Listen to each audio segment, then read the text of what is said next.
Running a home service business is hard. So how is it that some people make it look so easy? Well, we'll tell you. This is the Freedom Blueprint Podcast.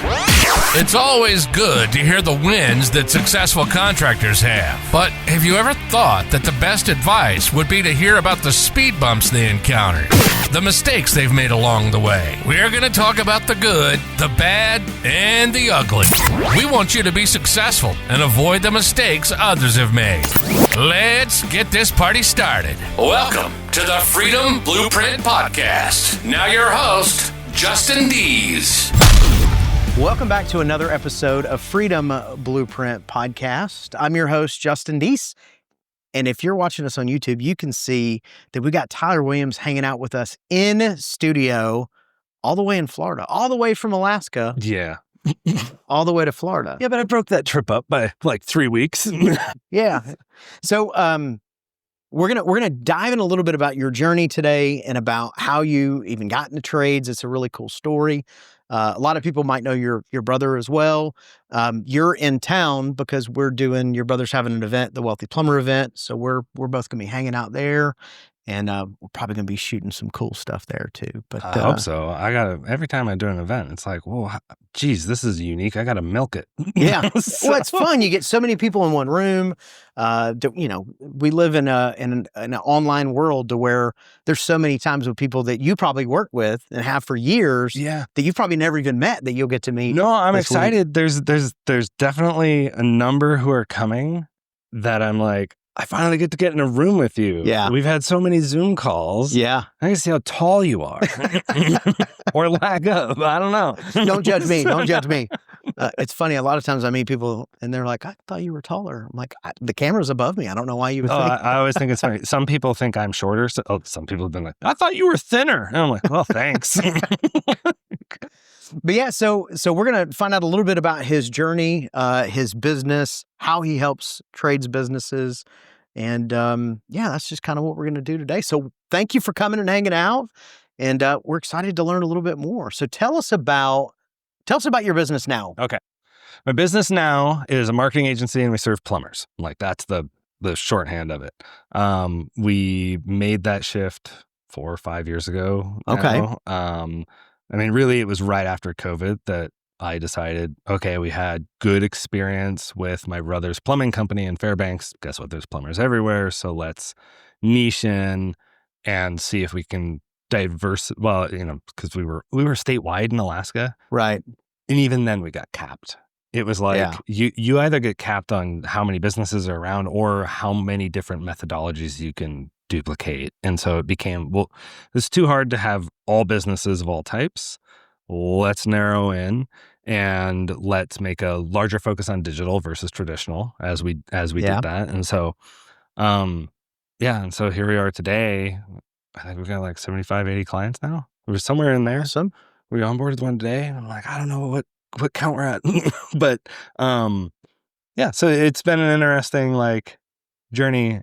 I love it so much more now. This is the other thing. Well, definitely being able to kind of dial in a little bit and focus on the one trade, you get to spread that out. I know that that's a nice thing. You get to go deeper. Yeah. That was the struggle when we had flooring stores, like outfitting stores, hotels. It was like we could only understand so deep. Right. Now you can go deeper and you have a greater sense of what they're dealing with because you've seen these problems or successes before, right? So it changed a lot for us, as well as on the back end, like running a team. Now they have specialties inside of home services, but really plumbing. And so it's easier for us to communicate faster inside because all that's sort of mapped out. Systems make the world run. That's how McDonald's has become the largest restaurant in the world. One dude does the hamburgers and there's a certain system on how they operate it. I would have loved it if the previous owner had known that. So, because I bought it in 2015. Okay. And I worked there for 8 years and then I bought it, and now we're just totally different business. But yeah, he was not a systems guy. Yeah. He was seat of the pants. We were a lot smaller. And I was the production guy for the longest time, but he just didn't even think, well, why do I need to write this down? It's like, well, because nobody else knows it. I mean, there's certainly, and when you think about in terms of even plumbing companies, when we talk about systems, a lot of times, the question comes up, well, what size do I need to be when I create systems? To me, I think if you're in a truck and you own a business, you need to be doing it now, but you can be a little bit more nimble when you're just you. You can. I think it comes down to your intent. Right. Too. Like, yes, if agreed. you're like, it's just me, but I'm not going to stay here, which hopefully you go into business with the goal to get like beyond that. Right. Otherwise, just go get a job. Yeah, otherwise get a job. Make more money. But like, start building out those systems and understanding that you really do have a system. It's just not documented. Yeah. Like, throw those frameworks together, even if they're kind of haphazard. Yep. Way better the first time you bring somebody in. I wish I was more intentional on it when I first started with the business and I got these people here. Probably should have been like, this should be step one. It wasn't. I was like, I'll just do what he did. Right.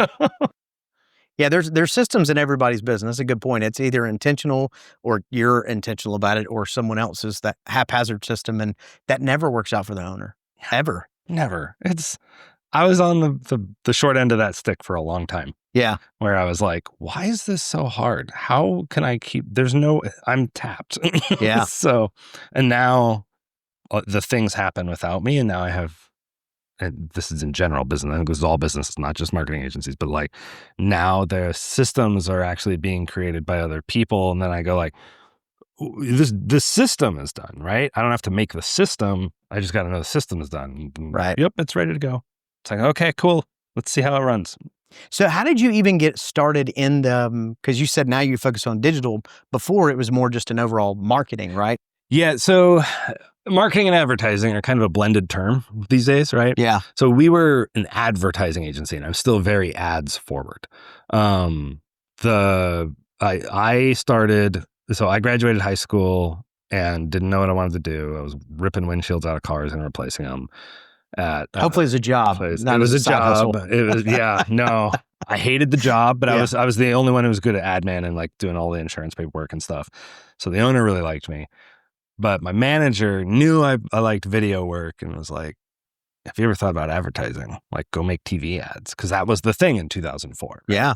So 19, an opportunity landed. A friend of mine got offered a job at an advertising agency, and he was like, I don't want it, but I know somebody who does. And I went I quit my job, went there, took a massive pay cut. And in hindsight, best decision ever. My parents were a little worried. Yeah. But, and then worked there for a while. That company got bought out, became another company. I went freelance. Then I started freelancing for the other agencies in town, which is Fairbanks, Alaska. So tiny. There's right. 3, only 2 of which were worth working for. And I worked for both of them. And then, eventually my wife started at the agency that I quit, and I went full freelance. She started about a week later, and that's how we met, is because I was still contracting out their work. And you did that so you wouldn't break any rules. That's what it was. Yeah, I read the handbook and was like, oh, I gotta go. You know what, I'm out. I gotta go. I know eventually they'll hire a good secretary. So, and then I ended up, I ended up with one of the biggest agency in town going hey, my videographer left. Do you want to come aboard? And I was like, yeah, but I don't want to just do video. So that's when I started learning about everything, and was there for 8 years. And what's cool about that is I was able to slot in, do work that I knew how to do, adapt, and really start working with some of the bigger businesses in town. Yeah. And learning okay, what kind of mentality do these people have compared to some of the smaller clients that I was freelancing for, and what's the difference and all that. And then I guess I should go into how I hit the plumbing sector, right? Yeah. So anyway, I bought that in 2015, changed the name, Mammoth Marketing. Sounds like a great Alaskan name. It is a great name. Did that, and right around about 5 years in, it was a little bit before 5 years, 3 years in maybe, my brother calls me up and he's like, hey, I'm going to go out on my own. And I'd been in business land for a long time. And he was like, what do I need to do? And I was like, well, I think number one is don't be like anybody else. Yeah. And because the market just had a bunch of plumbers, and they were exactly bog standard plumbers, except for one company. And even they didn't break the mold that much. Yeah. And looking back, I like, yeah, they were still pretty average, but they were just a smidge above. Like instead of white vans, maybe Yep. they had wrapped vans So- and guys in uniforms, you mean? And that's a big thing. I'm a huge advocate of get a good quality brand Yes. early, Yes. because that is your landmark. And yes, you can overcome a bad brand, but it costs you a lot more. It takes you more time. It's Mhm. nothing but an uphill battle until you're like 5-7 years in, it seems like. And so, and that also depends on how aggressive you are with advertising, because you Yeah. got to build that familiarity. But like, so he had this van, and I was like, I don't want you to look like anybody else. I've seen that done. You have to pop. You have to be loud. And that's something I've always liked about advertising, is when my clients would be like, what are we going to do? And I'm like, I don't want you to wear pants in this ad. True story. I got an owner to like do an ad in Cookie Monster boxers. So, and it's still on YouTube somewhere. But like, I was always trying to push the envelope of humor, trying to push the envelope of just being worth remembering. Yeah. And it's because I wanted to make Super Bowl ads like everybody else, right? Right. So he said, okay, cool, just tell me what I should do. And he put his trust in me, which I'm grateful for. I bet he is too, though. Now he is. Yeah. The thing is, like, now he's learned all this stuff, and he's adapted in new ways, of course, like Jared's whole system. But so it was J Rod's Plumbing and Heating. Mhm. So that was his nickname, right? And so I was like, all right, cool. Let me take a photo on my cell phone of you like this, thumbs up. And then I put it on my tablet at the time, drew a cartoon version of him, and was like, cool, here's step one. And we threw that on his van, and he went ahead and ran that around. And so it had like, I mean, it was, in retrospect, it was a bad logo. It was my first brand. Give me a break. But like, so he eventually needed to rename as he grew and things hit and became Prospector Plumbing. And then we were like, we got a chance to revitalize this whole brand. Actually, it happened before. J-Rod's also went through another iteration where we were like, let's wrap the van. Yeah. And that's where I was like, let's emulate cereal boxes and let's emulate sports logos, because there's tribalism around sports logos. Yeah. And cereal boxes were coming into the home already. And the middle-aged woman, like suburban America, that's who we were trying to get. Yeah. I mean, that's your avatar for sure. So I still call it the cereal box approach. And in the plumbers, the free prize inside. So anyway, he went for it, and we created this big, bold version of the van. At some point, he took 3 months off, drove around the country, and he was getting calls out of communities that he was hitting. And I was like, there's definitely something to it. Yeah, absolutely. So, but then he grew the company, and then we ended up rebranding as Prospector. We took the same like methodology, same colors, made the vans that they have today. And that is kind of what put him on the map. And I will like clarify, he was aggressive in marketing, but he was developing and eventually developed the business acumen to be able to support the marketing. Yeah. And I saw growth I had not seen to that point with other clients, because they weren't as aggressive and they were scared to take some of those leaps. I mean, I've seen a lot of businesses where, there's always that question of how much. Well, first of all, people ask, how much should you spend? Which you'll probably agree with this. I don't think it's how much. I think it's what percentage. Like that needs to be your So there's your question. It's funny. If you talk to Jared, he's like, well, how much does it cost to get a customer? And I'm like, no, put a percentage on it. Like, Yeah. And so I think there's multiple schools of thought, different ways to skin the cat. I like the percentage model. Yes. Because it forces people to put in as like an operational expense instead of Right. like, well, I'll just shave some of my profit. That's what my marketing. I did really good last month. I'm going to Yeah. drop my marketing budget to 2% instead of 10. And now you're like, then the next month they're like, well, nobody called. It's like you're not supporting yourself forward. Like Yeah. you stopped rolling the snowball forward. It's not I say time and consistency is what builds momentum in marketing. And a lot of people, because they're looking at it the last minute instead of like, okay, this is just part of the structure of my business. And so it's like, okay. But when we have clients who really go, okay, this is it's like an employee. It's something that's just here all the time. I like to look at marketing as like a big project inside of your business. It's never done. It evolves. It changes. Yeah. You pivot. Like, and I do it the same for me. Mm-hmm. Like at the conference, I'm launching just weirdness, like something new.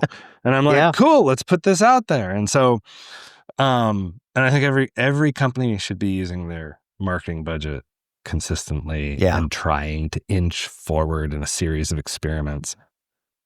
I would love it if I could say like, yeah, you just turn on the faucet. There's all the leads. Right. But that's not the way psychology works. Which, it's been an evolution just in the last 5 years.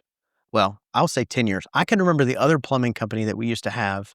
I remember pay-per-click when it was like becoming a thing. It was like $4, $5. It was great. I know. Like you just threw money into it, and then because nobody in town was doing it but us, and we were able to grow. And then there for a minute, LSAs were like that. It was like a gold mine. Like if you were first in, the phone would just ring, and it was great. But Here's that's the weird thing now about changed. LSAs in Fairbanks. LSAs were just dead. Nobody was doing them except for Prospector when Jared was running it, and they did nothing. And then one day it was like, oh, it's picking up. Oh my God, this is now becoming way more powerful. Yeah. But yeah, no, watching the evolution of, okay, so I have a theory on like the path of marketing. Let's do it. I love it. So, okay, so digital marketing comes on the scene. What do you hear? Dude, get on PPC. Holy cow, I'm getting customers left and right. Work on, actually, first it was SEO. Yep. Do your SEO. Like, wow, you rank number 1, people just fall in your trap, right? And then, but what happens when everybody's doing SEO? And what ended up happening is everybody took all of the money that was on print, radio, and television that used to be my bread and butter, and it went into the digital realm. Right. And now it just spread all that out, and now you're back in competition land. Mm-hmm. So SEO is harder than ever. Because now everybody's doing it, and your efforts of SEO are always like right neck and neck with somebody else. Google's an option. So it's not like you go, boom, look at this. Like it's really hard to gain like all the traction ahead. And so then PPC, same thing. Early adopters, gold rush. Yep. Awesome. Then more competition comes in. And we saw markets swing from cheap to super expensive, then back to cheap and super expensive, and somewhere in the middle of the road as more companies are entering and being like, I just want to own the search engine, right? And then private equity comes in. I was just about to say, yeah. You're not going to outspend those guys. No, and they and then Google, this is where I think LSAs came from, is Google's looking at it as like, crap, these companies that aren't good are commanding all of the attention on our search engine because we made it an auction where anybody with a budget can come. Yeah. So then they introduced LSAs, and LSAs are performance driven. They're like, okay, you have a budget, that's great, but that's not the only thing we're measuring about you. Yeah. And that's because they want the retention of the user. So that's why what they measure is your pickup rate. They measure your reviews. They measure how many times you ask for a review.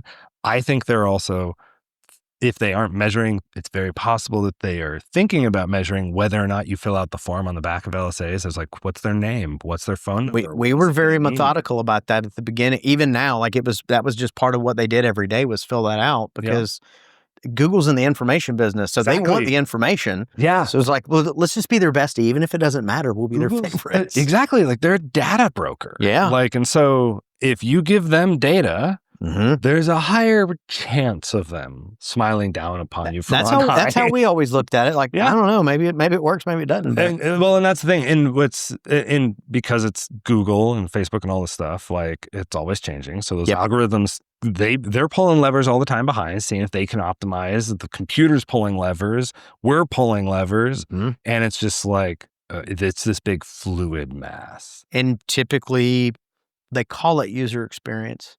But obviously, I think, it's about maximizing their ROI as well. And so I just saw something the other day, and I don't even know where I saw it. I mean, it was on social media somewhere, but I don't remember what area. I'm going to guess California, but it was in the LSAs, and they had a button about click to get 4 bids. More messages? Was it? Yeah. Yeah. So I posted like a very Angie's List kind of thing. Did you post that? I posted it. Okay. I saw it somewhere else, or actually it was my PPC guy who like threw it on our chat and I was like, I'm posting about this. Yeah. But yeah, so now if you like, one of the prompts is get 4 quotes from companies near you, and you just send the same message to all of them.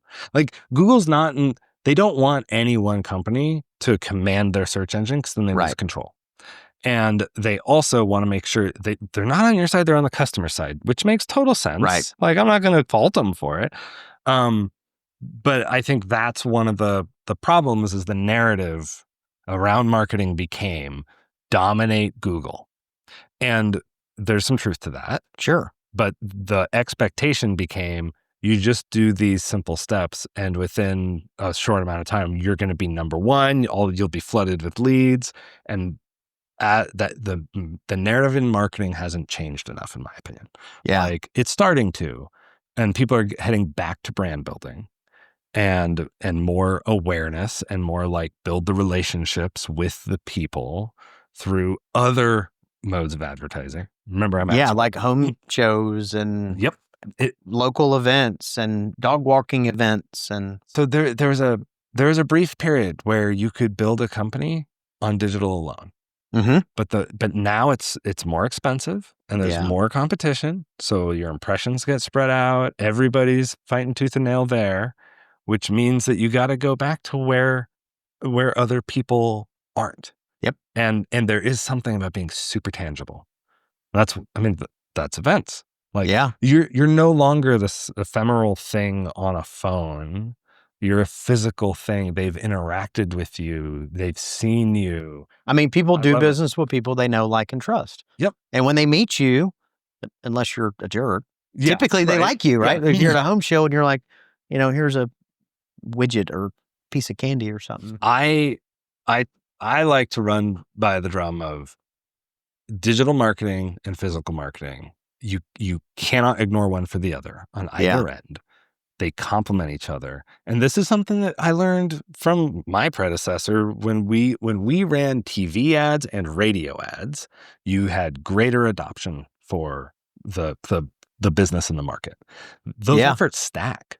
And I think it's the same on digital, but I think it like, if you run Facebook ads, your PPC has a tendency to better, because people see you on PPC. Oh, I remember them. Yeah. Now you can be number 4 instead of number 1, which could be the difference of like $60 a click. Right. So all that, you start going, oh, okay. But in the physical world, you still stack. If you show up in the neighborhood with the yard sign, if you show up with some door knockers, if you show up at a community, like a sponsorship.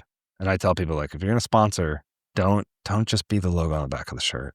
Like, show up. Yeah, be there. Go do something. Like, give back. But like, all of those start creating a whirlwind. And that's what you want. You want to be the talk of the town. And the other misconception around marketing, I suppose, since that's kind of what we're dealing with the digital stuff, is like, that takes time to build. It's not overnight. That's where the consistency about the budgets comes in. And you know what? I want to add this too. And actually, I want your opinion of this. And I think that when you do the things you just talked about, being at the events, making it part of an entire process. So you're at the events, you're doing the baseball game, you're doing the radio ads, you're going to the events. To me, I think the smaller mom and pop businesses, and mom and pop these days could be a $50 million business, but that's how they can win against the larger competitors that have budgets to throw whatever at the PPC and all the things. Yeah, they do the things other companies are slow at. Because by their nature, the bigger the company, the slower they're going to move. Yep. Unless they're really tuned. And most of them aren't, right? Right. Which means there's room. There's room for you. And if there's not room against that particular company, there's usually room among all the mom and pops, right? Because there's mom and pops that just won't work at it. But if you do, I still talk to people that don't have websites. I do too. Isn't that crazy? Like, what are you doing? I'm like, go. Where do you have to? I don't even have a website. GoDaddy as a builder. Just go put something up. Put your phone number. Get a photo. Like, don't worry about a form. Just get something. Yeah. Like, I don't want to see this page still, is parked by GoDaddy or whatever. But I will say this: none of those are new businesses. Yeah, those are older. Those are old businesses, guys that have been around 30, 40 years. I mean, I've met a couple new ones. They didn't have a website? Yeah, That's got to be a rough start. It is. It's like, you guys are behind. Here's the steps you need to take before you can jump into my world. But the, oh man, you said something. I had a thought and I lost. Well, I was talking about just the private, as we were talking about the private equity, the way to win is I think these community events and being in front of, So the other thing is, like, the smaller companies, when we talk to them about their service areas, they're like, well, I serve Atlanta. That happened to me the other day. I'm like, okay, cool. How many people you got? Oh, we got 2 technicians. I'm thinking about hiring a CSR. Yeah. We're covering 7 million people. Yeah. And I serve Atlanta. And I'm like, okay. Well, you can take one zip code. It's like, dude, why don't you laser in? They're like, well, what about all these other people? And I'm like, we can't you don't have the budget to sustain a whirlwind over 4 million people or whatever, right? Right. But when it comes to advertising, and there's a difference between PPC and lead gen, but when it comes to the brand building and the events and the presence and the boots on the ground efforts, if you focus in, look at the small community in your big town, right? In your big city. And then you start making traction there. What I like to think of it as, you build empires of influence. So you have, it comes from playing Risk as a kid, but like all my troops are here. Right. And I'm going to make sure that I hold the line. Your small budget can go just as far as a big company who's spreading out over the entire city. Yeah. Right? If you just focus in. And then when you win that and you start getting the jobs from it, now you have more resources. And some of that came from the marketing, some of that came from more word of mouth. It's a mix of everything, right? And then you go, okay, we're doing good there. Let's move into another. Yep. And let's move into another. And then what ends up happening is those grow even as you're doing it. And next thing you know, you're like, oh, we own all of the south side of this quarter of this major metro. And it's like, cool. But when I'm looking at Google business profiles or ad spends, and I'm looking at somebody with I have $1,000, and I'm like, you put it over all of Atlanta, you're a whisper on the wind. Nobody remembers you because you showed up once. Yep. And so, like trying to hit a target with a shotgun shell. That's like basically what it is.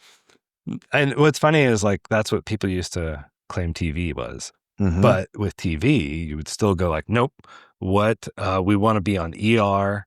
We want to be on this network or that network. We want this many spots because you need frequency. That's another thing nobody talks about is if you're going to run Facebook ads, make sure you have frequency. Look at impressions, reach, and frequency. Yeah. And if you're just trying to saturate a market, and pick up your reviews. Nobody knows you're a 5-star plumber unless you tell them enough times. Right. So pick them up, cast them out as ads, and boom, you start influencing the market. There's your empire. I think that's great advice. And I think that's a challenge that business owners have simply because they're entrepreneurs. So they're like, I want to take over the world. It's that's great. Point. Take over your backyard. Yeah. And then spread like locusts. I mean, you could say I made the same mistake when I first took over the agency, or the previous owner did, and then I just perpetuated it, which is I'm a statewide agency in Alaska, and I didn't narrow down, I didn't focus, and we were okay. Yeah. Right? So, but we weren't great and we weren't known. We definitely weren't known in the sectors at that point. So it was I always think about that.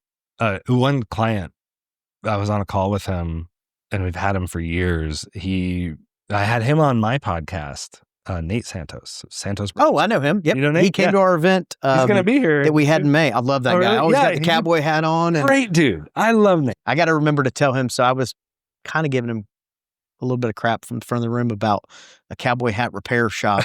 And what's so funny is that happened, and a week later we had a boot barn open, and now our boot barn has hat repair. So I got to make sure and tell there you him go. That. Good dude. Great. Good dude. Well, and I didn't say this, but he kind of reflected my sentiment back, and it's not rocket science. He's like, well, you guys keep telling me the best known plumber is the one that gets called. And I was like, yep, I don't think I've ever put it that way, but you're right. That is what I think. And I'm like, so work on being known. Yep. And it's that there's actions you can take to get there, and there's measurements you can put in place to get there. But it's I don't want to say it's a slog, but it is. People definitely undershoot the amount of time it takes to make that impact. You're trying to shift a psychology of thousands of people to Google you instead of plumber near me. Right. That's really what you want. Right. Right. And so, but that takes time. And not to mention the windshield time for your technicians when you cover Oh, a yeah. giant area. Oh, that's the other thing. I'll talk to people and they're like, well, we got this market here, but we really want this one. I'm like, it's an hour away. It's like way too far away. You can't do any jobs in between. You realize that, right? I'm like, and I mean, we're remote. I don't have to deal with that, but I know you do. Yeah. So let's shift gears a little bit. Yeah. What, obviously AI is, growing in size. What impact do you think that is going to play in the future on this advertisement? This is super good timing because that's what I'm planning on talking about at the website. Perfect. So this will be my beta version of my speech. So ultimately, I think it's going to impact a number of things, right? There's the back end stuff. It's totally going to impact that. Yeah. There's the research and data that we get out of your CRMs and all that it's going to impact that. What I think it's going to do for advertising platforms is it's going to remove the complexities and technicalities of them that we've been having to deal with. So like Google PPC is an incredibly complex platform, and Google's been, leveraging their AI for ages, but it hasn't been great, but it's definitely getting better. And so what's happening is placement is getting easier. And it reminds me of when we did TV and radio, because we had a representative where we can go, hey, this is our target demographic. We've got the production done. This is the message we want to cast out there. Yeah. And we need to find the audience. Please help us find the audience. And they were our Google algorithm, right? Yeah. As those representatives. And then they got a commission. So that's how we worked with them as an agency at that point. What I think is going to happen, and Facebook's already done this. Google, I think, is following suit and starting to with their AI Max and their Performance Max campaigns and all this stuff. So what I think is happening is we're seeing the commoditization of the technical knowledge of placement. So now we're getting to a point where we're saying, this is the intent. Now, please go make it happen to the platform. So we still have to be, like you see with prompt engineering and things like that, you still have to be methodical about what information you give Google, what information you give Facebook. And so that way, you pick the right leads to send them as conversions, not the duds, things like that. And what happens is they're building an algorithm on your behalf to go and find the right customers for your business based on the information they have about your business.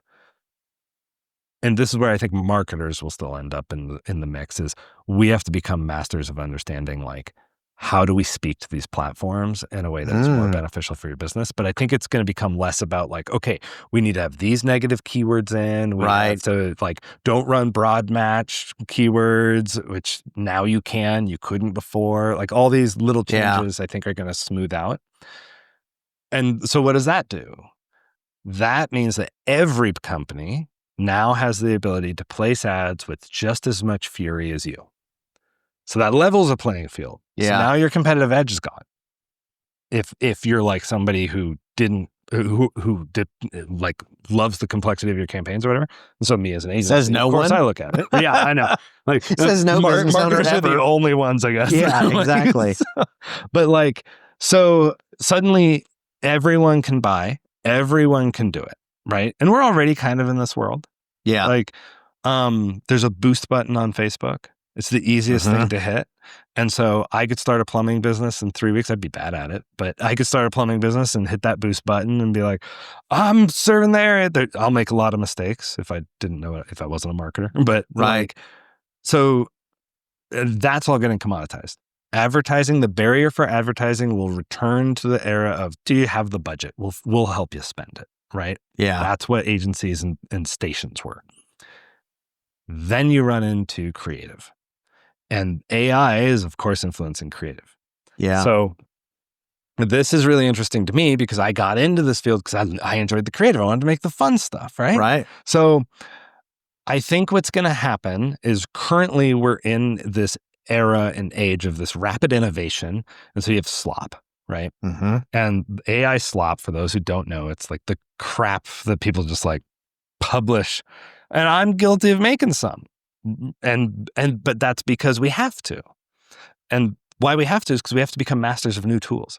we have new brushes to paint with. Yeah. Right. So when I picked up a TV camera, when I picked up a camera, like my first broadcast quality camera, I made a TV ad for a company called Motors, Bearings, and Belts, worst name ever, in Fairbanks, Alaska. And I made the worst TV ad I've ever seen in my life, but I became a master. And then I got to the point where I was making things that rivaled national broadcast campaigns. Yeah. And I think that we're going to see a lot of companies adopting AI to just make whatever creative.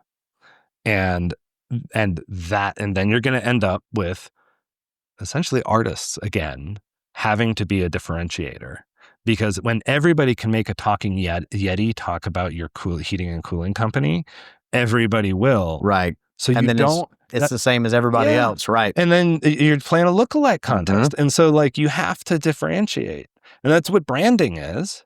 And even now, like I've heard some arguments of like everybody's looking like a cartoon. It's like, well, that's still like the top 10%. Until that becomes 50%, I'm not going to worry about it. But that's what I think will happen with AI on the creative side, because we're solving the placement problem now. Then it becomes, and I think we've already started to solve a creative problem, which is, oh, I no longer have to hire actors. Oh, I no longer have to shoot B-roll. I no longer have to get a camera crew. Yeah, the speed and cost. Yep. Yeah. And if I want a special effect, like a spaceship flying through the air, which I used to charge like $1,000 for those shots, like, give me spaceship. Okay, there we go. Right. But then so what I've told my team as we reach this creative world is companies, if you guys are doing your own marketing, agencies, everyone, you have to be the curator of taste. And because, let's face it, there's movies you don't want to see in the theater, and there's movies you'd love to see in the theater. So there's going to be companies that you don't want to look like, and there's going to be companies you do. Yeah. So I think it's in the whirlwind right now, and everybody's learning how to play. And then you'll end up with masters of the craft. Well, and you think about how much AI changes I was just talking to somebody the other day. It was just a couple of months ago, AI couldn't even spell anything correctly. I know. And now it's doing it, right? Like just, that's small, but it's a big thing. It is. And it still has limitations, but like I've been playing with it all weekend, and I can make an ad that people have to look at to know if it's AI. And like they have to know it to look for, they have to see it. And then the other thing is, even if it's slop, right? You can now craft stories that you never could before. Yeah. Like you can take, I have like one of the things I'm going to show at the thing, because this will air after, right? Yeah, this will be after. Yeah. That I'm going to show is a guy who could be a plumber sitting on a race car bed in onesie pajamas with little wrenches all over it. And he's holding a stuffed animal, and he's kind of like worried. And he goes, "Mom, I'm worried. I'm worried I'm going to screw up my marketing." Like, this is an ad for me, right? And then his mom is like, "Oh, honey, blah, blah, blah, blah." Like, that's a conversation I can make in AI. It's not perfect. Right. But it's still telling a story. And the minute that you infuse storytelling, whether it's about your crew, whether it's like your avatar having fun or whatever, right? Now you're giving people some intrinsic value again. And like now we're returning to our Super Bowl ads, which were all stories. Right. But we became the talk of the town. And that's where I think it is. It goes back to, okay, we have new tools, just like we got Photoshop one day. Right. Now, how do we adjust our approach so that way we still garner attention? Everybody is throwing things at the wall going, what's making attention right now? And some are rising above. And my idea is like, well, how do I engineer this deeper and go deeper than other people have? So that way I can steer the AI into zones other people wouldn't think of. So that way we get the attention. And I think I'll be doing that for probably the next 5 years. Like, I mean, storytelling is one of those things where it has always been golden, and I haven't thought about it that way. So it's cool to hear you say that, really we're going to go back to the storytelling side, because I personally very much enjoy the storytelling side of being invested with whatever company I do. But matter of fact, I just ordered a pillow today, of all weird things, because of a story that I was watching about this pillow and what it did for this person. Yeah, And it was a story. It was a great story. And next thing I know, I was clicking buy. So my wife's like, "Did you buy a pillow?" I'm like, so tell you the story later. A story testimonial. Like that's it. Yeah. The thing is, like, I used to make fake testimonials basically. Right. And everybody accepted them. It wasn't like weird. So I did this with a client. I grabbed a Google review. I grabbed a AI avatar, and I made sure it was one that matched the market fit. And then I tested it, and I threw it in front of a bunch of people on a conference call. And I said, "Hey guys, here's what you need to be doing for your reviews, because nobody sees them. So you need to pick them up, get video testimonials, cast them out on Google, hire an actor to say your existing Google review and just talk to the person and say, 'Hey, Janet, do you mind if we have an actor say your thing?' Record that on camera, add B-roll, kick it out. Now everybody in the neighborhood knows you're a 5-star plumber." And yeah, stop being the world's best kept secret. Yeah. Oh God. Yep. But I didn't hire an actor. Right. I used AI and I spoke it. I turned myself into a middle-aged woman and I played it. And then 4 slides later, I was like, "Did you guys know that was AI?" And there's like 2 people who caught some of the tells because they're deep into it. But most of the people were just like, "What?" I was like, "Yeah." If you cut AI with real life footage too, it's like your brain just goes, "Oh, this is all real." That was pretty cool. All right. So as we wrap, what is one thing that you would tell business owners, like thinking about all the shifts and changes, what is one thing you would tell business owners to really make sure they're paying attention to really win more business from a marketing standpoint? I think the biggest mistake in marketing is people not doing it enough. Okay. I think that, and this sounds self-serving from an agency, but like, I'm talking about everything from boots on the ground. Don't be lazy. Get yourself out there and plan it. And plan at least one event a quarter that you're going to take part of where you are showing up to a community. And it should be the same community over and over again for a year, right? The other thing is understand that the lower your budget, the longer it takes for you to build brand awareness. And so now that doesn't mean spend irresponsibly, because you need to be consistent, but like think about planning for 6 months to a year ahead of time, understanding that you can always spend more later if it works, right? But if you don't have it as a foundational aspect of your business, you're never in PPC, SEO, LSA, any lead aggregator, all lead gen is you on your back foot, not your front foot, because you're waiting for demand to come to you. And then when it comes to you, they have to sift through all the other plumbers in town. That's not where you want the decision to be made. You want to be on your front foot. You want to say, "I'm a 5-star plumber. I'm showing up before you need me. You look how fun and integrated in the community I am." Yeah. That's where the gold is, but it doesn't happen overnight. It's planned for a year, 2, maybe 3. Can I add something to that? Yeah, absolutely. Business owners that are listening to this, make sure your CSRs are answering the phone. Make sure you're keeping up with what they're saying. Make sure they have a script. Make sure they have the tools they need. So when you're spending this money on marketing and the phone is ringing, it's not for nothing, and you're not losing money. As a guy who's listened to thousands of calls now, I couldn't.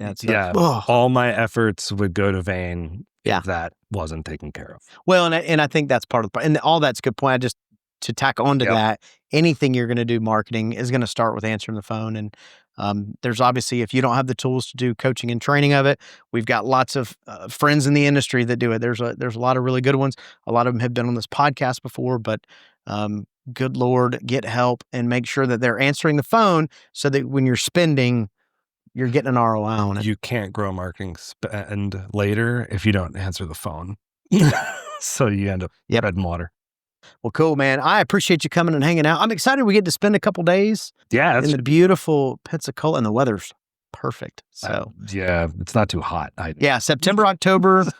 is usually like the best time of the year. September, October, November, best time of year. You can still get in the ocean. That's when do a it's little gray swimming in Alaska, so I'll take the green of Pensacola. So. Awesome. Well, listen, I'm going to put all the show notes in here of how to get in touch with Tyler if you want to learn more about Mammoth marketing. But man, I appreciate it. Yeah. And until next time, we're going to have him back on and keep digging into this AI thing a little bit more. Sounds good. Love to do it. Thanks, guys. You've been listening to the Freedom Blueprint Podcast. Information is useless if not applied. So take what you've learned and go and implement it.